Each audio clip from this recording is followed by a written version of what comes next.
Welcome to Nanak classes. दोस्तों, Nanak classes के YouTube channel पे आपका स्वागत है। रीट मुख्य परीक्षा second grade LDC CET RO Rajasthan के सभी एग्जामों की दृष्टि से महत्वपूर्ण आपको माध्यमिक शिक्षा बोर्ड की पुस्तकों का सार दिया जा रहा है। और आज की बात है राजस्थान अध्ययन भाग 3 11 कक्षा 11। शायद ये अब अध्ययनरत नहीं है, लेकिन हम राजस्थान अध्ययन पढ़ रहे हैं। तो कक्षा 11 का अध्याय 4 5 6 7 8 पूरा ही हो जाएगा। टोटल इस कक्षा 11 के अंदर टोटल 8 अध्याय हैं।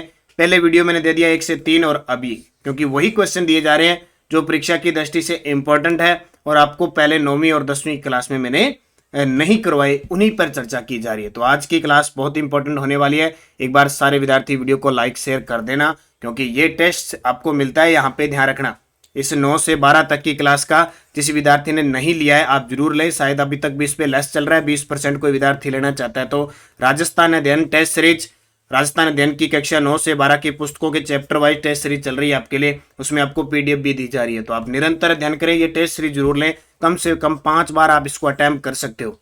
तो एक बार किया, 2 बार किया, 3 बार, 4 5 बार इसका अभ्यास करो, फिर जाके एक एक क्वेश्चन। और बार बार कह रहा हूं, कोई भी एग्जाम हो रहा है यहां से बाहर आपका क्वेश्चन नहीं लेगा। जो एक एक्स्ट्रा 4-5 क्वेश्चन अपनी मेरिट निर्धारित करते हैं, वो क्वेश्चन आपको यहां से मिल रहे हैं। तो इस टेस्ट पर आधारित यहां क्लास मिल रही है। तो स्टार्ट करें आज की क्लास। आज की क्लास में कक्षा 11 के कुछ चैप्टर है जो इंपॉर्टेंट क्वेश्चन है, उनकी चर्चा करेंगे। पहला प्रश्न देखो, प्रशासनिक दृष्टि से राज्य के वनों को कितनी श्रेणियों में विभक्त किया गया है। तो प्रशासनिक दृष्टि से देखें तो राज्य में जो वन है उनको कितनी श्रेणी में विभक्त किया गया है? 3 श्रेणी में। और 3 श्रेणी कौन कौन सी है? एक हम पढ़ते हैं आरक्षित।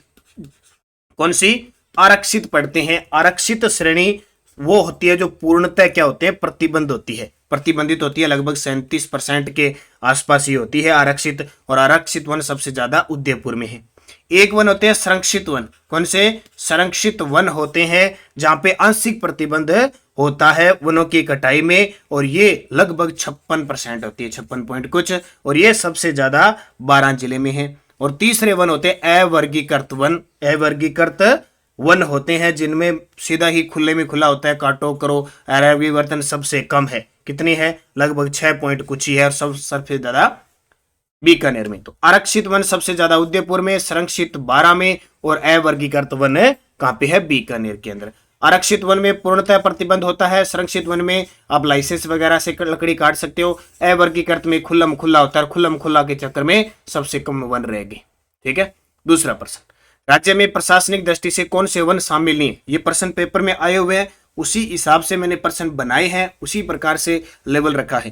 देखो, आरक्षित वन होते हैं, सुरक्षित वन होते हैं, अभी मैंने देखा बना आपको बता दिया।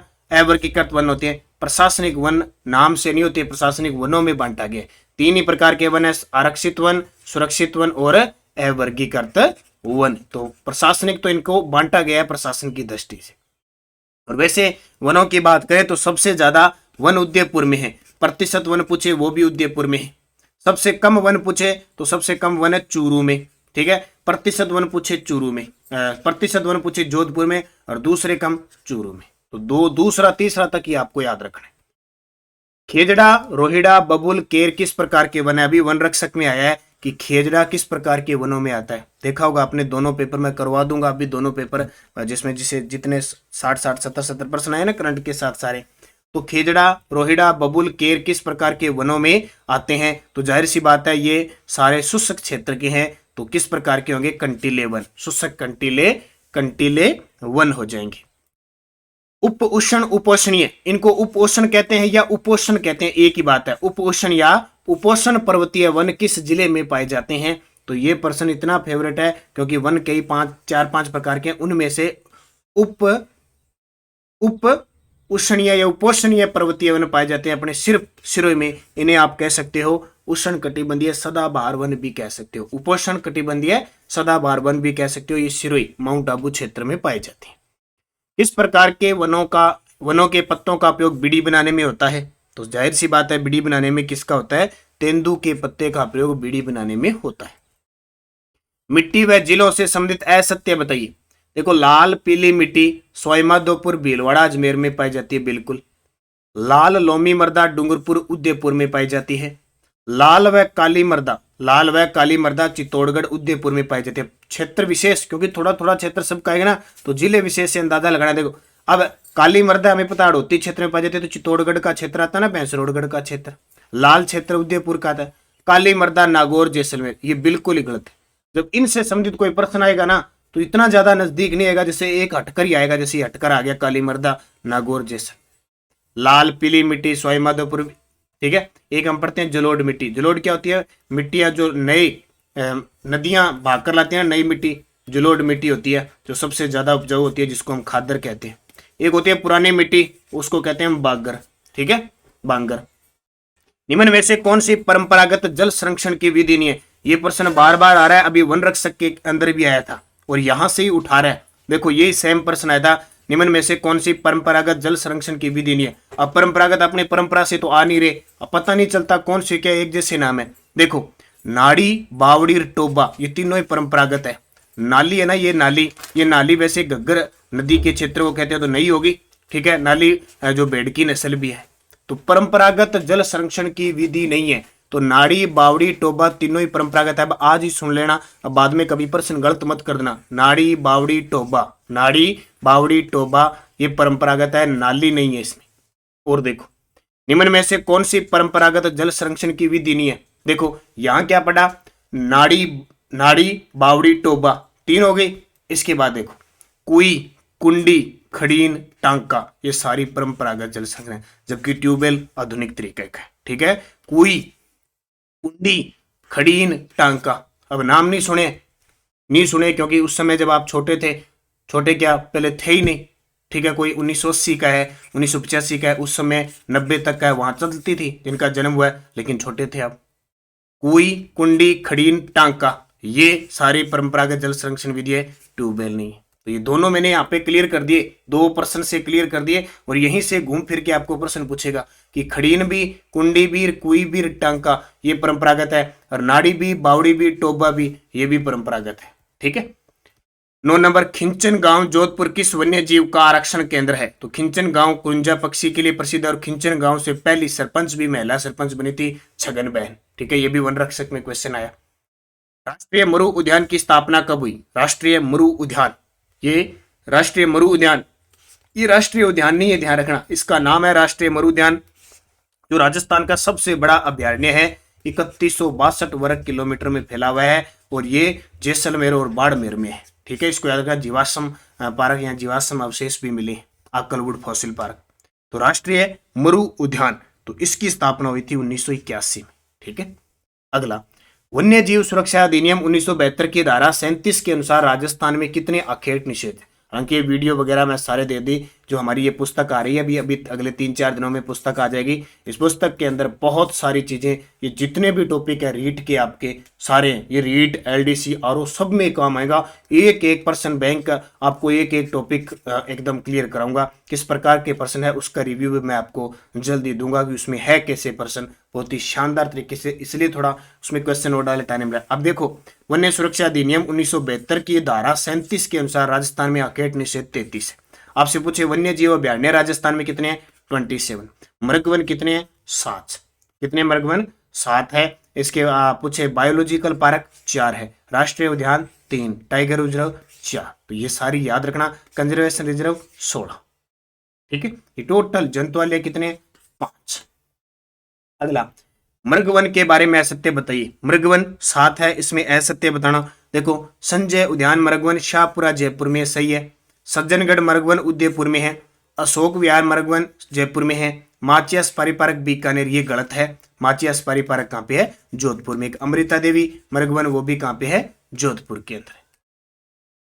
वर्तमान में राजस्थान में कितने मृगवन है? तो 27 है, आपको बता दिया। 5 टाइगर रिजर्व है, 27 वन्य जीव अभ्यारण्य, 16 क्या है? संरक्षित क्षेत्र। लास्ट 16वां बना था रणखार जालोर।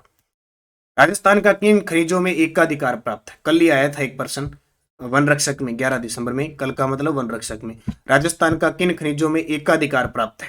तो एकाधिकार प्राप्त में देखो ऑप्शन देख लो, यहाँ अब्रक मैगजीन में नहीं है, यूरेनियम में नहीं है, यहाँ सोने में नहीं है। वोल्स्टोनाइट, गार्नेट, जास्पर, ये 100% राजस्थान में होते हैं। कितने 100%। अब ऑप्शन में अगर ऐसे आ जाए ना, एक ऑप्शन वोल्स्टोनाइट, एक ऑप्शन आपका तांबा आ जाए, एक ऑप्शन अब्रक आ जाए, एक चांदी आ जाए, तो आपका उत्तर हो जाएगा वोल्स्टोनाइट। तो वोल्स्टोनाइट, गार्नेट, जास्पर 100% राजस्थान में होते हैं। निम्न में से कौन सा धात्विक खनिज नहीं है? अब समस्या क्या आती है, कहाँ कहाँ कंफ्यूजिंग होती है बच्चों के, सबसे ज्यादा रबी खरीफ की फसल, धात्विक अधात्विक खनिज, परंपरागत गैर परंपरागत ऊर्जा संसाधन, ठीक है, धात्विक अधात्विक खनिज, और अभी मैंने बताया था परंपरागत विधि। कुछ ऐसी चीजें हैं जहां बड़ी कंफ्यूजिंग होती है कौन सा किस में है, क्योंकि बहुत सारे ऐसे खनिज है या कुछ है, लगते कुछ है होता कुछ है। निम्न में से कौन सा धात्विक खनिज नहीं है? धात्विक खनिज धातु होगा, ठोस होगा जल्दी से, और धातु की खासियत हम पढ़ते हैं ना, विज्ञान में पढ़ते हैं कि धातु ठोस होती है और उसको तन्यता होती है, उसको ठोस होती है, पीटने के बाद लंबी भी बढ़ सकती है, चमकीली होती है ज्यादातर, लेकिन कुछ अपवाद होते हैं हीरा जैसा। तो धात्विक खनिज नहीं है। अभी आज सुन लेना, मैं लगभग सारे बता दूंगा। तो धात्विक देखो, सीसा जस्ता धातु है, चांदी टंगस्टन ये धातु है, अब्रक है ना, अब्रक, अब्रक धात्विक नहीं है, अधात्विक है। सीसा जस्ता, चांदी, टंगस्टन धात्विक है, अब्रक अधात्विक है। फिर कौन सा धात्विक खनिज नहीं है? अब धात्विक खनिज नहीं है, देखो मैग्नीज है, तांबा है, लोहा अयस्क, ये सारे धात्विक खनिज है। हीरा अधात्विक है, हीरा क्या है? अधात्विक है, लेकिन कठोर होता है, चमकीला होता है, वो अलग बात है, लेकिन ये क्या है? धात्विक नहीं है। तो मैग्नीज, तांबा, लोहा अयस्क, तीन आगे, मैग्नीज, तांबा, लोहा अयस्क, पीछे सीसा, चांदी, टंगस्टन, ये सारे धात्विक है। फिर सागवा, इटाला, काचला, नरडिया, लिलवानी किस खनिज की खान है? ये तो नाम तो सुना ही होगा, लिलवानी, काला खुंटा, ये मैग्नीज की खनिज खाने हैं, और कहाँ पे है? बांसवाड़ा में। ये और याद रखना, सागवा, इटाला, काचला, नरडिया, ठीक है। ये मैं इस क्लास में वही चीजें आपको बता रहा हूं जो हमने 9वीं और 10वीं की क्लास में नहीं पढ़ी, ठीक है। तो ये किसकी हो गई? मैग्नीज की। कौन सी खान सीसा जस्ता की नहीं है? कौन सी खान सीसा जस्ता की नहीं है? तो देखो जावर, जावर खान तो बड़ी प्रसिद्ध है, रामपुरा गुच्चा यानी गुलाबपुरा गुच्चा है, राजपुरा दरीबा है, तो ये सेनपरी खान है, सीसा जस्ता की नहीं है, ध्यान रखना। वैसे प्रश्न आपको एग्जाम में पूछे। खनिज व संबंधित खान के बारे में असुमेलित बताओ। देखो तांबा भगत का बास खान से निकलता है, टंगस्टन डेगाना से निकलता है, मैग्नीज आनंदपुरा भूकिया, ये गलत है। आनंदपुरा भूकिया से क्या निकलता है? सोना, भूखा सोना, सोना निकलता है, आनंद आता है, सोना पहनते हैं, सोना निकलता है, तो आनंद ही आनंद आता है। कईयों को सोने में भी आनंद आता है ना। तो ये बांसवाड़ा में खान है, जबकि मैग्नीज की खान तलवाड़ा, काला खुंटार, लिलवानी ये है। तांबा खोदरी बालवर से निकलता है, खेतड़ी से निकलता है, तो असत्य हो गया। निम्न में से कौन सा उर्वरक खनिज है? उर्वरक खनिज है, यानी उर्वरक के काम आता है, ठीक है, वो खनिज, तो वो कौन सा नहीं है? देखो जिप्सम आती है, पाइराइट आती है, रॉक फॉस्फेट आती है, अब्रक नहीं आती। याद रखना, उर्वरक के रूप में भूमि की अम्लता, क्षारीयता, इनको उपजाऊपन करने के लिए जिप्सम का भी प्रयोग करते हैं, पाइराइट का भी प्रयोग करते हैं, रॉक फॉस्फेट का भी प्रयोग करते हैं, लेकिन अब्रक का प्रयोग नहीं होता यहाँ पे।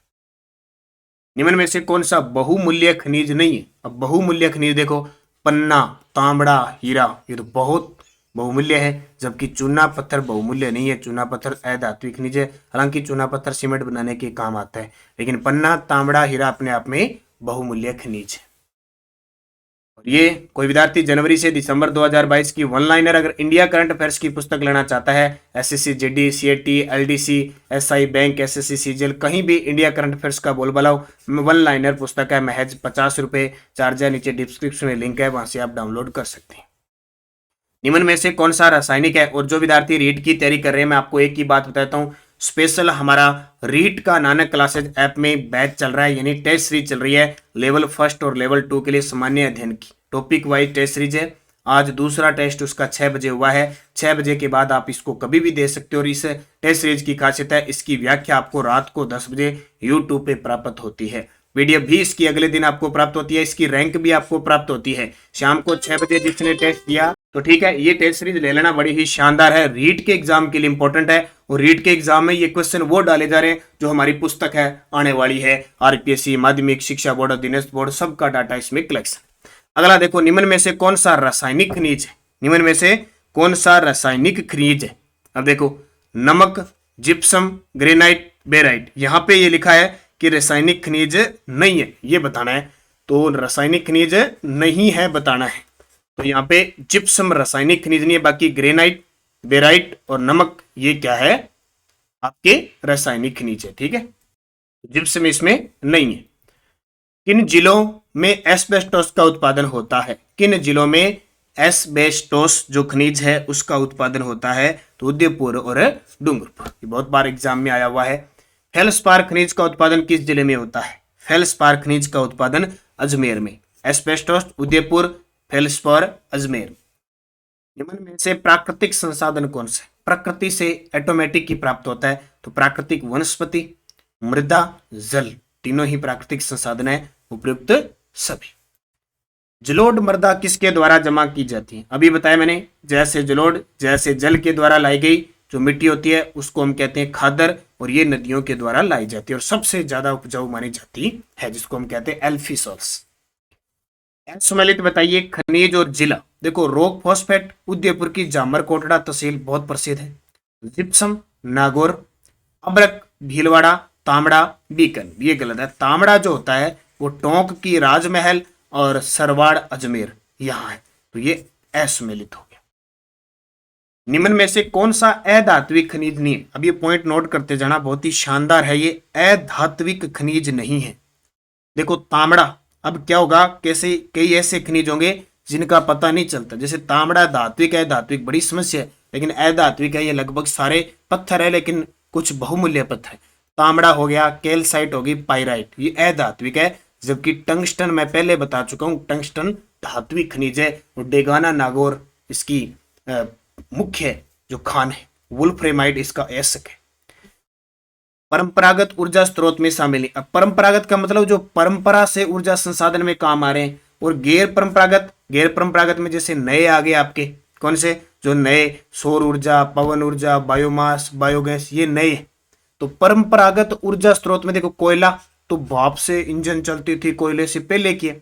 जल विद्युत, जल तो शुरुआत का है, जल से काम चल रहा है, ठीक है। और खनिज तेल, ये तीनों ही है। लेकिन ये ज्वारीय जो ऊर्जा है ना, ये नई है, यानी इससे पहले तकनीकी नहीं थी।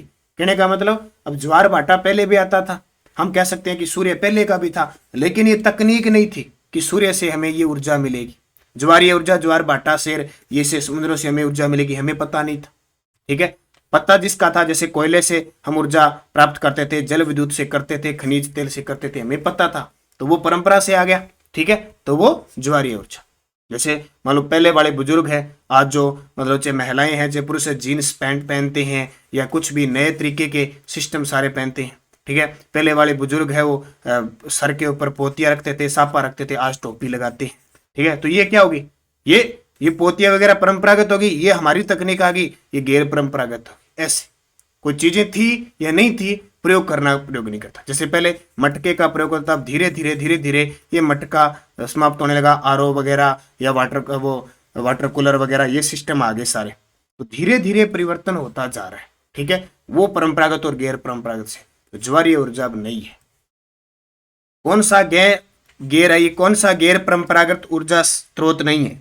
कौन सा गैर परंपरागत ऊर्जा संसाधन नहीं है? तो अब देखो फिर आ गया, अब गैर का मतलब नया होगा। सौर ऊर्जा नहीं है, और अभी राजस्थान टॉप पे है, आपको पता होगा, प्रथम स्थान पे। बायोगैस, ज्वारीय ऊर्जा, ये तीनों ही क्या है, नई है। अणु शक्ति जो परमाणु वाली है, ये पुरानी है।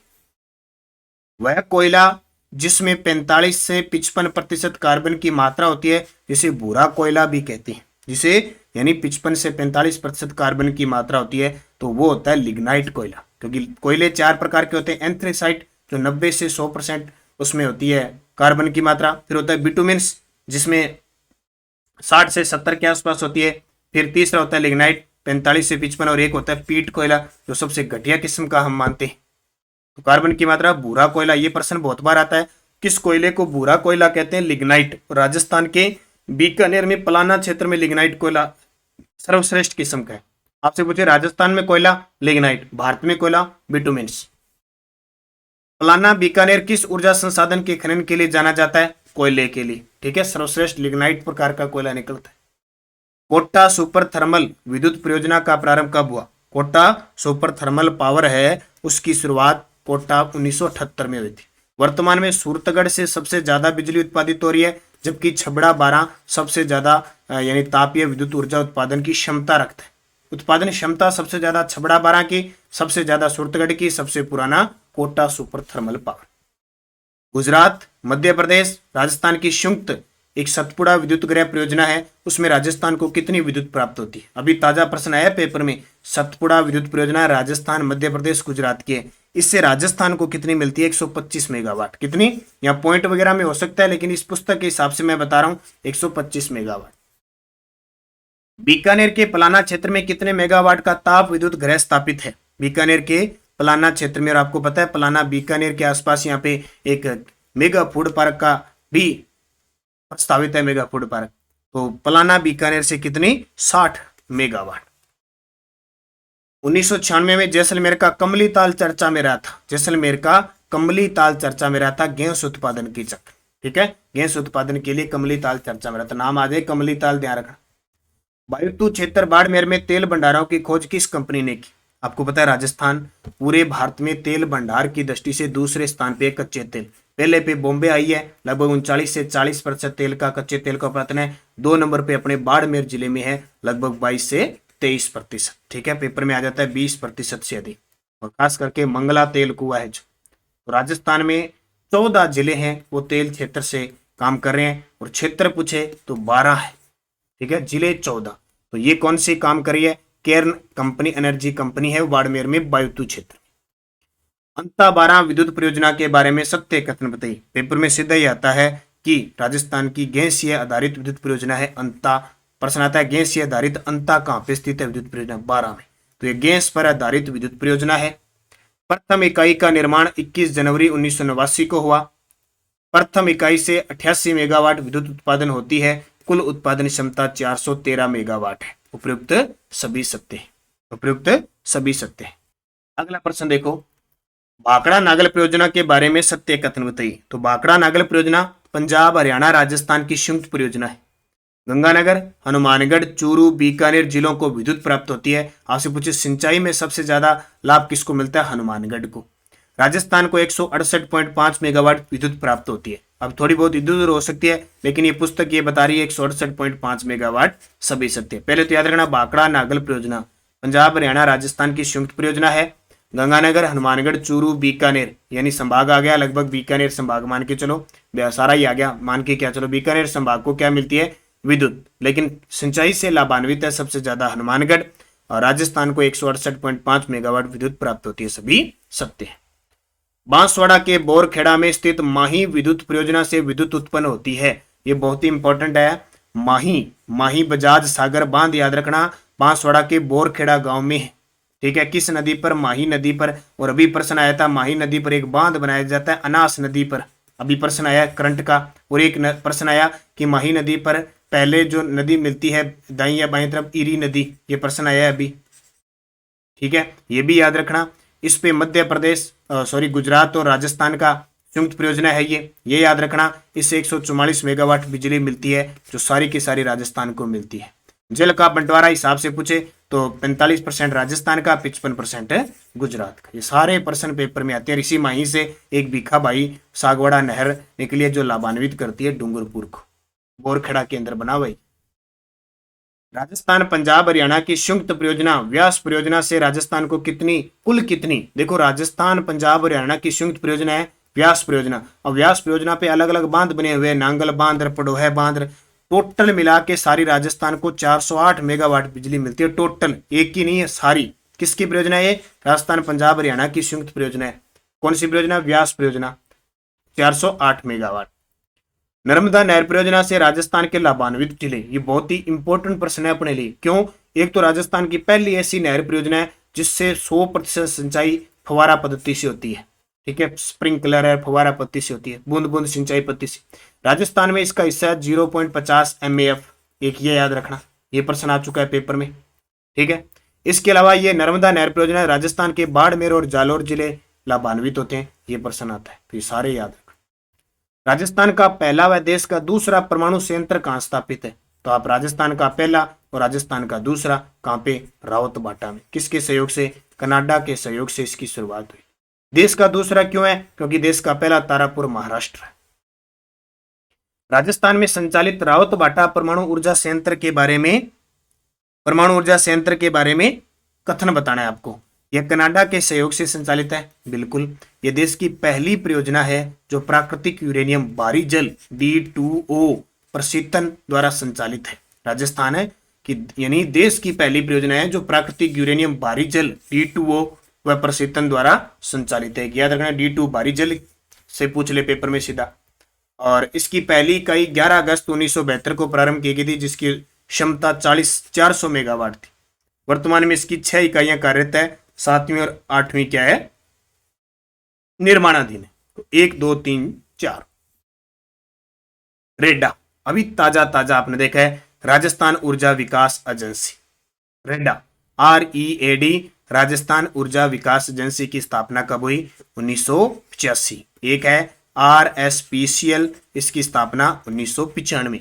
इन दोनों को मिलाते ही बना अक्षय ऊर्जा निगम लिमिटेड, जिसकी स्थापना 9 अगस्त 2002। राजस्थान में गैर परंपरागत नवीकरणीय ऊर्जा संसाधनों में काम कर रहे हैं। ठीक है, रेडा, राजस्थान ऊर्जा विकास एजेंसी। पेपर में ये अंग्रेजी नहीं पूछी, उसने पूछा राजस्थान ऊर्जा विकास एजेंसी 1985। फोटोवोल्टिक तकनीक का उपयोग किस प्रकार की ऊर्जा प्राप्त करने के लिए किया जाता है? RS में क्वेश्चन आ चुका है। फोटोवोल्टिक तकनीक का उपयोग किस प्रकार की ऊर्जा प्राप्त करने के लिए किया जाता है? सौर ऊर्जा। इसे सौर ऊर्जा, राजस्थान टॉप पे है सौर ऊर्जा में। सबसे ज्यादा आपसे पूछे राजस्थान में सौर ऊर्जा की संभावना जोधपुर में है, सूर्य नगरी जोधपुर में। आपसे पूछे पवन ऊर्जा की सबसे ज्यादा संभावना जैसलमेर में है, पंखों की नगरी जैसलमेर। ठीक है, सौर ऊर्जा लगभग 16,000 कुछ मेगावाट राजस्थान टॉप पे आ गए। राजस्थान की प्रथम पवन ऊर्जा नीति कब घोषित की गई? तो राजस्थान की प्रथम पवन ऊर्जा नीति 2011 में घोषित की गई। कब? 2011 में घोषित की गई। और नई पूछे, सॉरी 2012 में, 11 नहीं 2012, राजस्थान की पवन ऊर्जा नीति 2012 में, नई पवन ऊर्जा नीति 2019 में जारी की गई, जिसका टारगेट है 2024 तक 4000 मेगावाट बिजली उत्पादित करना। ये याद रखना। वर्तमान में 4500 कुछ मेगावाट राजस्थान में पवन ऊर्जा का उत्पादन हो रहा है। जैसलमेर के अमर सागर में राजस्थान की पहली पवन ऊर्जा परियोजना अगस्त 1999 में राजस्थान स्टेट पावर कॉरपोरेशन, नाम सुन लेना, राजस्थान RSPCL ने कितनी मेगावाट की शुरू की? ये नाम आ गया, जिसकी स्थापना 1995 को हुई थी। अब प्रश्न पर ऐसा ही आता है कि राजस्थान की पहली पवन ऊर्जा परियोजना अमर सागर, कहाँ पे? जैसलमेर में। अब ये भी याद रखना, स्थापना 1999 में, किसके सहयोग से? RSPCL 1995 में इसकी स्थापना हुई थी RSPCL की। और कितने मेगावाट की शुरू की? 2 ही मेगावाट की। पॉइंट नोट कर लेना, 2 मेगावाट की अमर सागर में राजस्थान की पहली पवन ऊर्जा परियोजना शुरू की गई थी। कब? अगस्त 1999। असत्य कथन बताइए, असत्य कथन बताइए। राज्य की दूसरी पवन ऊर्जा परियोजना देवगढ़ प्रतापगढ़ में। देखो, जब ये शुरू की थी तो देवगढ़ चित्तौड़गढ़ में था, फिर प्रतापगढ़ नया बन गया। तो प्रतापगढ़ में RSPCL द्वारा 2.25 मेगावाट की स्थापित की गई। ये वापस आ गया, देखो RSPCL, पहले भी इसके द्वारा, दूसरी भी इसके द्वारा। राजस्थान की दूसरी, तो पॉइंट नोट करना, देवगढ़ प्रतापगढ़ में 2.25 मेगावाट की। राज्य की तीसरी पवन ऊर्जा परियोजना फलोदी में। फलोदी कहाँ पे है? जोधपुर में, जहां भी गुरुड 7 अभ्यास हुआ भारत फ्रांस के बीच, सुरक्षा मंथन हुआ जोधपुर। 2.10 मेगावाट की स्थापना। देखो, पहली कौन सी? अमर सागर, दूसरी देवगढ़, तीसरी फलोदी। पहली की 2 मेगावाट, दूसरी की 2.25 मेगावाट, तीसरी की 2.10 मेगावाट। ठीक है। जैसलमेर के बड़ा बाग में, बड़ा जिला बड़ा बाग, 4.9 मेगावाट की पहली निजी क्षेत्र की सौर ऊर्जा परियोजना शुरू की गई। पॉइंट नोट कर लेना, ये पवन ऊर्जाएं हैं। सौर ऊर्जा पहली परियोजना बड़ा बाग जैसलमेर में कितनी? 4.9 मेगावाट। ठीक है, 4.9 मेगावाट। अरे सौर नहीं, पवन, पवन की बात चले, पवन ऊर्जा ही, पवन ऊर्जा, पवन है, सौर नहीं है पवन। ये असत्य होगा, 2 असत्य होंगे इसमें। कोटा के मथानिया ग्राम में, मथानिया ग्राम कहाँ पे? जोधपुर में, तो ये भी असत्य हो गया। 140 मेगावाट क्षमता की एकीकृत व चक्रीय परियोजना स्थापित किए गए। तो सी और डी दोनों इसमें गलत हो जाएंगे, क्योंकि ये सौर ऊर्जा नहीं है, पवन ऊर्जा है। और ये मथानिया कोटा में नहीं, जोधपुर में है। तो सी और डी दोनों ही असत्य है। इसमें एक लगाना था, दोनों ही असत्य हो गए। ये दोनों पॉइंट सही है, ये दोनों गलत है। ठीक है, तो इसमें दोनों ही असत्य है भी, ये दोनों। क्योंकि यहाँ पवन ऊर्जा आएगा, यहाँ कोटा की जगह जोधपुर आएगा। राज्य में गैर परंपरागत किस ऊर्जा स्रोत के विकास की सर्वाधिक संभावनाएं हैं? तो सबसे ज्यादा हमें पता है संभावना किसकी है, सौर ऊर्जा की सबसे ज्यादा संभावना है। पवन ऊर्जा के विकास की उपयुक्त दशाएं राजस्थान के किस क्षेत्र में सर्वाधिक है? तो पवन ऊर्जा की, अब ये प्रश्न देखो एग्जाम में आया हुआ है, पश्चिमी राजस्थान में सबसे ज्यादा है, पश्चिमी राजस्थान में पवन ऊर्जा, क्योंकि इसके अनुकूल हवाएं चलती है, तो वो हो गया। राजस्थान का प्राकृतिक गैस पर आधारित विद्युत ग्रह कहाँ है? तो प्राकृतिक गैस पर आधारित विद्युत ग्रह कहाँ स्थित है? अंताबारा में, अभी मैंने आपको बताया। राज्य के सकल घरेलू उत्पाद में सर्वाधिक योगदान किसका होता है? आर्थिक अर्थव्यवस्था के प्रश्न सेकंड ग्रेड के विद्यार्थियों के लिए काम आएंगे। राज्य के सकल घरेलू जो उत्पाद होता है उसमें सर्वाधिक योगदान सेवा क्षेत्र का होता है, इसका सेवा का। राजस्थान की प्रति व्यक्ति आय प्रचलित मूल्यों पर 1960-61 में थी, 1960-61 की बात करता है, तो प्रति व्यक्ति यानी प्रचलित मूल्यों का मतलब क्या हुआ? प्रचलित मूल्यों में वर्तमान जो मूल्य उस समय था उसमें कितना था? 412 रुपए था। भी अंदाजा लगा लो, प्रति व्यक्ति आय एक व्यक्ति की 1960-61 में कितनी थी? 412। वर्तमान में देखो, अगर हम ताजा चर्चा करें 2021-22 की, अगर 2021-22 की चर्चा करें ना प्रचलित मूल्यों पर, तो वो है 1,35,218 रुपए। कितना बदल गया है तुम देख, ये कितना बदल गया राजस्थान। 1960-61 में 412 रुपए थी प्रति व्यक्ति आय प्रचलित मूल्य पर, 2021-22 में 1,35,218 होगी। और ये प्रचलित मूल्य कब पेपर में पूछा जाता है? ज्यादा पूछा जाता है स्थिर मूल्यों पर, जो स्थिर मूल्यों पर प्रति व्यक्ति आय होती है। वर्तमान में 2021-22 में है 81,231, 81,231। पिछला पूछे 2020-21 का, तो 72,000 कुछ थी। कितनी थी? 72,000 कुछ थी। दोनों ही पॉइंट आपके लिए इंपॉर्टेंट है, पहले की बात और आज की बात में अंतर देखो। राजस्थान में पंचवर्षीय योजना कब शुरू हुई? अभी वन रक्षक में है, देखो कितना सिंपल। पंचवर्षीय 5 वर्ष की योजना स्टार्ट हुई थी 1951 में। राजस्थान में जनसंख्या वृद्धि दर के बारे में बताइए। अब आज की तो आपको पता है 2011 की, लेकिन थोड़ा पीछे भी क्या कहे, पीछे भी झांक मार लेना। 1951 में 15.20% बढ़ी थी, 1981 में 32.97 बढ़ी थी। सबसे ज्यादा बढ़ने का काल था 1981, 71 से 81 वाला काल, और घटी थी 1911 से 21 में, ऋणात्मक में चली गई थी, लेकिन बढ़ी सबसे ज्यादा इतनी 1991 में 28.44 थी, और 2001 में 28.41 थी, 2011 में 29.44। ये गलत है, क्योंकि कितनी थी है, अब कितनी है? 21.44 है। ये तो पेपर में आता है, तो ये ई तो गलत हो गया इसका। अब ये पूछ रहा है सही कथन बताना, तो ऊपर वाले 4 सही है। 51 में 15, 81, 32, 91 में 28, 1 28, ये गलत है। तो ABCD सही हो जाएगा, ABCD। ठीक है। फिर देखो 2011 के जनगणना के अनुसार, हालांकि ये तो आपको पता ही है, फिर भी इस पुस्तक में थे, मैंने आपको नया ताजा जो नए विद्यार्थी जुड़े हुए हैं पता भी होना चाहिए, क्योंकि प्रश्न आता गलत हो जाता। सर्वाधिक जनसंख्या वृद्धि दर बाड़मेर की बढ़ी है 32.5, फिर जैसलमेर, फिर जोधपुर। ठीक है। न्यूनतम जनसंख्या वृद्धि दर गंगानगर की, श्री गंगानगर। इतनी बार सबसे ज्यादा प्रश्न यह है 10%। जनसंख्या घनत्व 200 व्यक्ति प्रति वर्ग किलोमीटर है। जयपुर का जनघनत्व 598 व्यक्ति प्रति किलोमीटर। आपसे पूछे 500 से अधिक जनघनत्व वाले जिले 2 ही है, जयपुर, भरतपुर। ठीक है, यह भी पेपर में आता है, तो सभी सत्य है। जनगणना 2011 के अनुसार जैसलमेर जिले का जनघनत्व कितना है? सबसे कम है 17, फिर 78 किसका है? बीकानेर का, 92 बाड़मेर का, 147 चूरू का है। 17 ही है सिर्फ। और ऐसा राज्य है जिसका जनघनत्व भी जैसलमेर के समान है, अरुणाचल प्रदेश का, वो भी 17 है। जनगणना 2011 के लिंगानुपात के बारे में बताइए। देखो राजस्थान का लिंगानुपात 928 है ना, ये हमने पढ़ा है। सर्वाधिक लिंगानुपात डूंगरपुर का है, डूंगरपुर है, फिर राजसमंद है, फिर पाली है। सबसे कम लिंगानुपात धौलपुर का है, फिर जैसलमेर का, इनका है। सभी सत्य है, तो ये भी थोड़ा सा याद रखा हो, क्योंकि जनगणना का प्रश्न तो आना ही आना है, फिक्स है। वित्त वर्ष 2008-9 में विकास दर घटने का मुख्य कारण, ये अर्थव्यवस्था के प्रश्न है, ये पुराने नहीं होंगे भी, और आरबीएससी की पुस्तक में सीधे दे रखे कि वित्त वर्ष 2008-9 था ना, उसमें विकास दर घटी थी। उसका कारण क्या था? वैश्विक मंदी थी 2008, वैश्विक मंदी थी। अगर सरकार की विफलता होती तो प्रश्न नहीं आता पेपर में, वैश्विक मंदी की चपेट में आई थी, इसलिए प्रश्न आ सकता है 2008-9 में विकास दर घटने का मुख्य कारण वैश्विक मंदी 2008। राजस्थान में प्रचलित मूल्यों पर 2011-12 में प्रति व्यक्ति आय कितनी थी? 2011-12 में पूछे तो 47,506, और मैंने अभी 21-22 की बता दी 1,35,000 कुछ, वो याद रख लेना। हो सकता है करंट पूछ ले 2011-12 प्रचलित मूल्य, तो शायद कम ही पूछे, लेकिन फिर भी अर्थव्यवस्था का मामला है। 11वीं पंचवर्षीय योजना की समय अवधि क्या रहती? टोटल कितनी पंचवर्षीय योजना हुई? 12। उसके बाद में योजना आयोग ये लग गए, इसके बाद योजना के बाद नीति आयोग, फिर वो सिस्टम चेंज हो गया।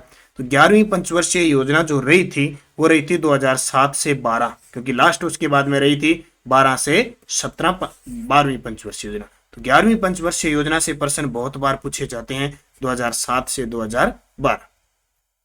वर्ष 2011 की जनगणना के अनुसार राजस्थान की जनसंख्या कितनी है? 6.86 करोड़, जो पूरे देश की लगभग 5 पॉइंट कुछ है, 5.14 के आसपास। 12वीं पंचवर्षीय योजना की समय अवधि, अब 12वीं और याद रखना, 2012 से 17, 12वीं पंचवर्षीय योजना में सर्वाधिक व्यय किस मद पर हुआ? यानी टारगेट रखे गए थे, तो सबसे ज्यादा व्यय, और ये व्यय रखा गया था 12वीं पंचवर्षीय योजना के अंदर ऊर्जा क्षेत्र में। 12वीं पंचवर्षीय योजना और 11वीं पंचवर्षीय योजना दोनों में ध्यान रखना, ऊर्जा के क्षेत्र में मत। राजस्थान में औद्योगिक नीति के बारे में असत्य बताइए। देखो, राजस्थान प्रथम औद्योगिक नीति 1978, बिल्कुल ये प्रश्न सबसे ज्यादा बार आता है, उस समय भैरव सिंह शेखावत मुख्यमंत्री थे।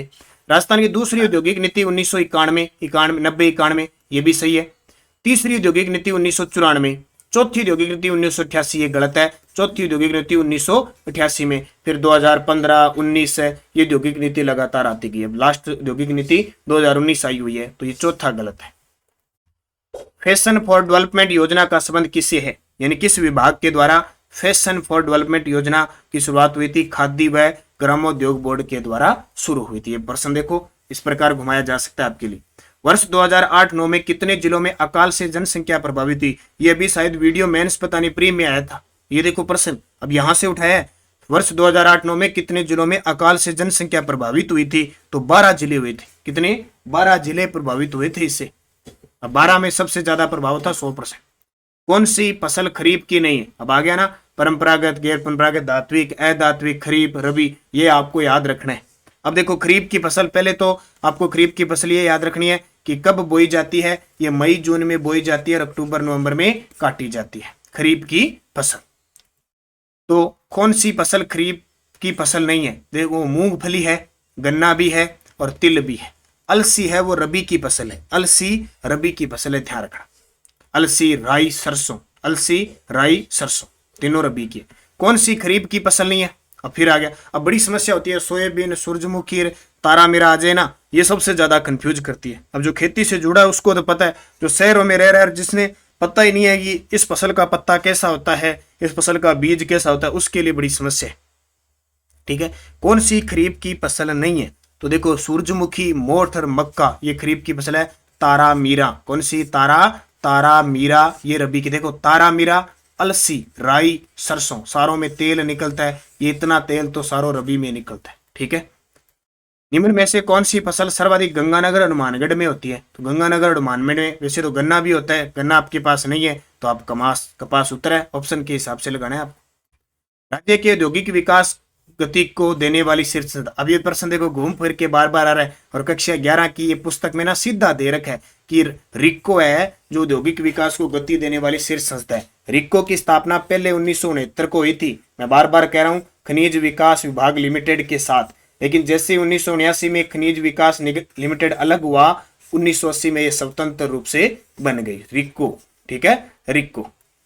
वित्त निगम की स्थापना 1955, नाबार्ड की स्थापना 1982, राज सिक्को की 1961। और अभी प्रश्न आया था राजस्व विभाग की स्थापना, वन रक्षक में आया था। राजस्व विभाग जो अजमेर में है, इसकी स्थापना 1949। राजस्थान की 11वीं पंचवर्षीय योजना का अनुमोदित उद्व्यय, ये प्रश्न पेपर में आता है, ध्यान रखना। 11वीं पंचवर्षीय योजना में टोटल व्यय करने का कितना टारगेट रखा गया? 71,732 करोड़ रुपए। राज्य में 10वीं योजना में किस मद पर सबसे अधिक व्यय किया गया? 10वीं योजना में ऊर्जा। ये क्यों बता रहा हूं? क्योंकि एक कक्षा 11 का जो एक चैप्टर है उसके पीछे वस्तुनिष्ठ प्रश्न दे रखे हैं सारे, और वस्तुनिष्ठ से सीधा उठाएगा, ऑप्शन ही चेंज नहीं करेगा। राज्य की 11वीं पंचवर्षीय योजना में सकल घरेलू उत्पाद वृद्धि दर का लक्ष्य 11वीं में तो 7.4। ये प्रश्न बार बार आ रहा है और यही ऑप्शन मिलेंगे, क्यों? ये वस्तुनिष्ठ के अंदर वहां पे लाइन से दे रखे हैं। मंगला प्रसिद्ध है, अभी आया, अभी वन रक्षक में आया, मंगला प्रसिद्ध है, अब यहां से उठा लिया। तेल का कुआं है और वर्तमान में पूरे देश के अंदर बॉम्बे हाई के बाद मंगला तेल में सबसे ज्यादा उत्पादन हो रहा है तेल का, कच्चे तेल का, बाड़मेर में।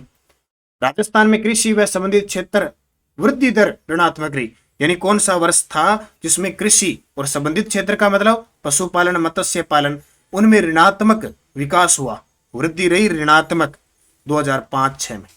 ठीक है, फिर किस जिले में SEZ SEZ SEZ special economic zone विशेष आर्थिक क्षेत्र की स्थापना की गई? सीतापुरा जयपुर में।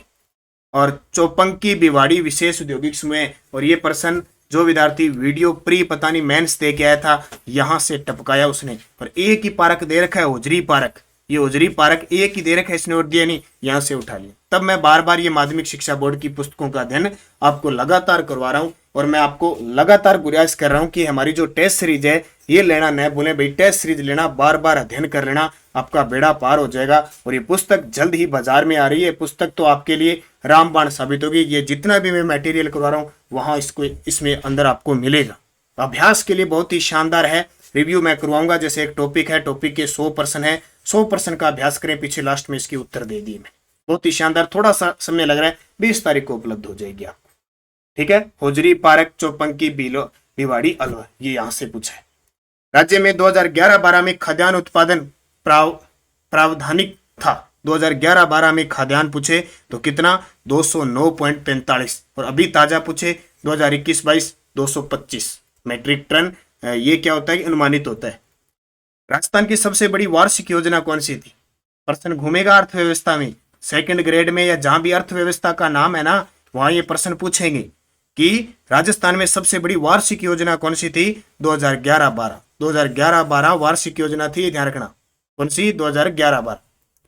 जूना महल किस जिले में है? तो जूना कहां पे? डूंगरपुर में।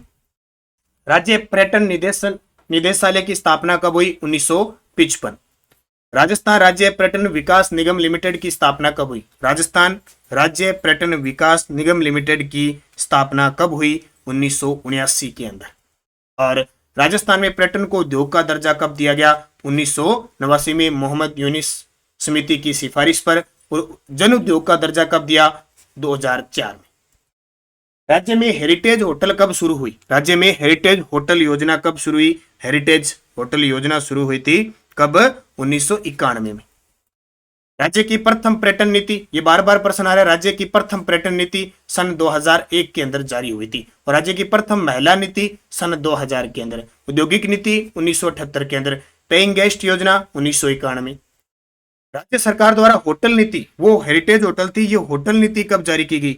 तो राज्य की प्रथम पर्यटन होटल नीति कब जारी की गई थी? 2006 के अंदर। ये आपके आज 89% थे, और कक्षा 11 का सुपड़ा साफ हो गया। अब 2 वीडियो दे दिए कक्षा 11 के। अब कल से हम पढ़ेंगे कक्षा 12 का मटेरियल, जिसमें ज्योग्राफी होगी राजस्थान की। बार बार कुछ विद्यार्थी करेंगे सर ज्योग्राफी, राजस्थान अध्ययन की 12वीं क्लास के अंदर आपको ज्योग्राफी मिलेगी। बस पढ़ते रहिए, बढ़ते रहिए, वीडियो को लाइक शेयर करते रहिए। मैं आपको बार बार कह रहा हूं, इस ध्येय वाक्य को हमने लिया है सुबह करंट के साथ, और आज 10 बजे आपको रीड स्पेशल क्लास भी मिलने की आसार है, क्योंकि 6 बजे आपको टेस्ट मिल गया। निरंतर अध्ययन करें, अच्छे तरीके से पढ़ें। धन्यवाद सभी विद्यार्थियों को। जय हिंद, जय भारत, शुभ रात्रि। शुभ रात्रि क्या 10 बजे और दूंगा मैं, बस पढ़ते रहिए। तो धन्यवाद सभी विद्यार्थियों को। जय हिंद, जय भारत, जय जय राजस्थान।